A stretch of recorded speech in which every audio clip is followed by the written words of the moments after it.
Your real goal is convert this totally to cane pruning, or Yes. is it plant by plant? Okay. And the purpose was for higher production levels and less disease. And, yeah, because you're cutting off the old wood once a year, so less action. And so these aren't, do they stretch out and like not bear fruit the first year? Oh no, they No, definitely they're very quite Some, well, yeah. some plants wait. I'm of the opinion Pinot Noir pretty much always responds better to cane pruning in terms of crop level. except in really high vigor clay sites. I've noticed that more this last year. Then that doesn't hold true. It's really site specific. It's hard to say definites on that one. Maybe clone specific too. And clone specific too, definitely. Heritage clones can be really fickle. So here I have two good, options for this side. Oftentimes when I'm cane pruning, I'll leave both my options in case I break one. Because a lot of times I'm bending them to get them onto the wire. Sometimes I do that anyways.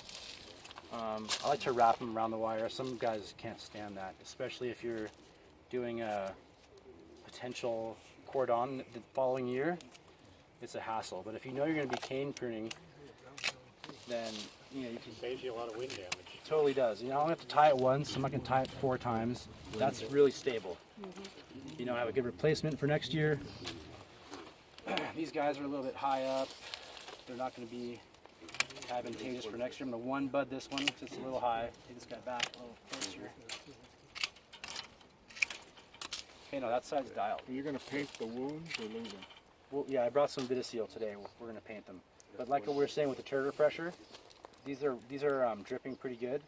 I'm going to let them weep. Whatever I put on there is going to get weeped off. Yeah, So you're just leaving one cane on this side? correct. Why did you leave this one over here? Replacement for next year. So this is for next year. That So ideally, this is going to grow out 2 shoots next year, and I'll cut this one off, and all those shoots, and then I'll lay that one down, or lay the posterior one down, and leave the anterior one as a replacement. If we're really lucky, we get somebody that volunteers back here for another Exactly. Or you could use this one.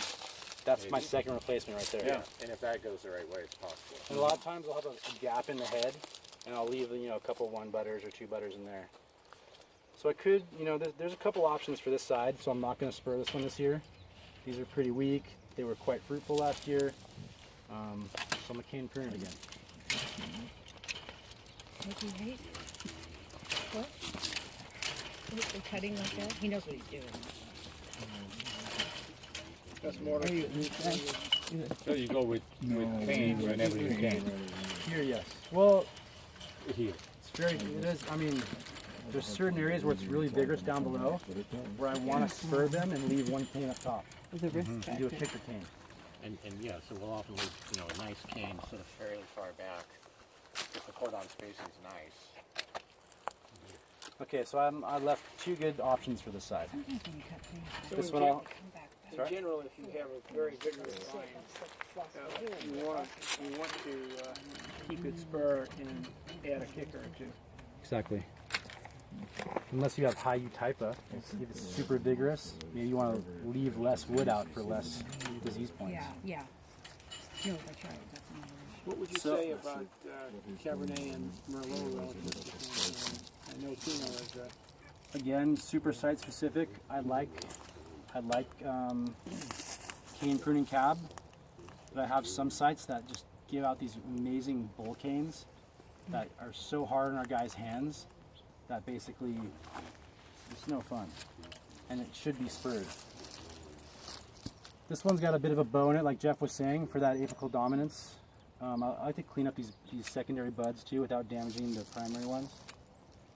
But this nice little bow might mitigate that little middle section that's sometimes blind. So this guy's a little high. I got a good one here. I wouldn't normally cut that one off, but since my spacing's like this, I'm gonna do this. So I have 3 replacements there, and 2 in a bilateral cane setup. And then I'd have my guys, or I would go through and probably paint that. And I might lay another layer of paint on these older ones so they don't crack anymore. And with those 3 replacements, you'd only take 2 of the 3 next year? Or would you? Yeah, I would stick to bilateral cane here. Okay. These aren't vigorous enough to do kicker canes. That's the section down there. I would stick to bilateral cane on this full entire block. So if it were a vigorous site, you'd have another cane on each side that you take up to the next You could have wire? played the game of leaving this like this and having this as another fruit cane if you wanted to. It's sort of a judgment call. Yeah. Here's an example. If this was still on there, Uh-huh. I could have You'll wrapped take this it up to around the next wire. Yeah. Is that your eventual goal with that Oh, one? yeah, To get yeah. something I mean, stronger. if- If they're healthy and happy, should have 2 canes on each side. 2 on each side. Yeah, 2 on each side, yeah. we'll show you some bigger canes down the way. I could probably do it up here so we don't have to walk down there.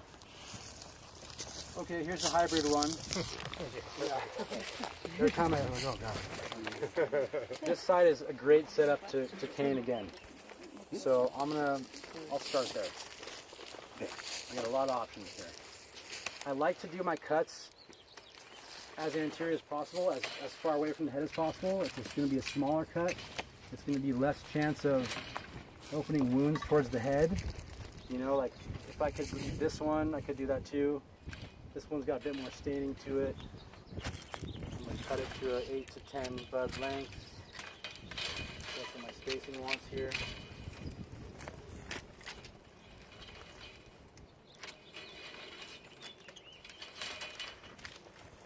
Normally I put my stuff in a nice pile so our guys aren't like just trying to scramble it out. Yeah.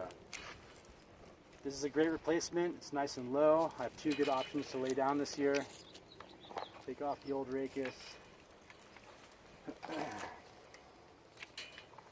I like this one. I could use this as a backup. One of my mentors, Rick Anzalone, always says, like, look for the trigger finger. You know, it's like this will be the anterior position here, and that's your cane to lay down. So this one looks solid. I'll give it a couple bends in there. Your geography is always for the next year, not this year. Exactly, especially for cane pruning, you're always thinking about the next year. Because you can grab a cane from some pretty crazy locations sometimes if you have to. So now I have 2 options for replacements. I'll cut them both to length to see how they look. I might just leave both of them. Yeah. And when it I comes think- back I to think- when it yeah, comes I back to think on shoot that one you thinning, might I as well. could thin this all out or leave one per. Now Whoever we looks- set up next year for doubles. Exactly. You get fruit off those canes this year. Yeah, and if one's more fruit, like say this one has 4 clusters, that one has 1, I might just take all that out during shoot thinning. So this side has given me, you know, I could tell this has a lot of U-type in it just because it gave this little twiggy one. You can just see where the U-type What are you looking at? To know See that how- it's there? How the dwarf this is, it's just not happy. Just the size of it? Yeah. Yeah. the thickness of it. I like to say I like to Sure. leave stuff that's thicker than a pencil.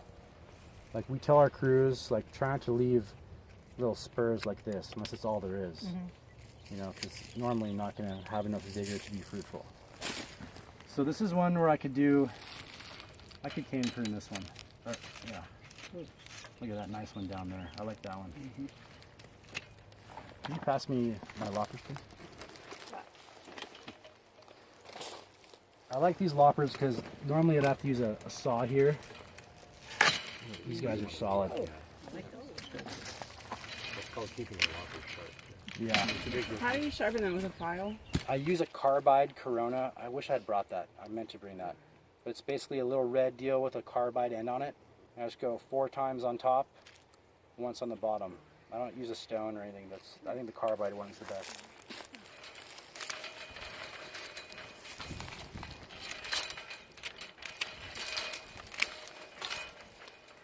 You can see this wasn't that diseased in there.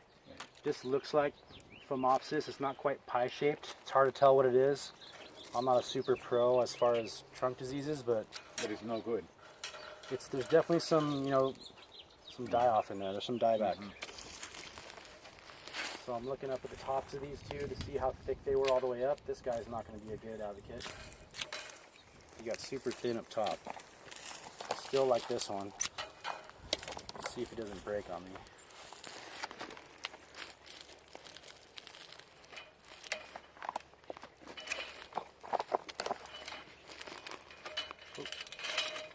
Teamwork.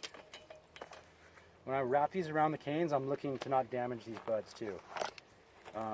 It's hard sometimes to train guys on that one, but after a few years, you take a look at these tendrils and you have spores all over them too. As far as wrapping, I usually go like 3 times, sometimes 2. At least more than one usually. Bilateral cane setup. I have two options here for replacements. This one's kind of hanging outside, but actually not so.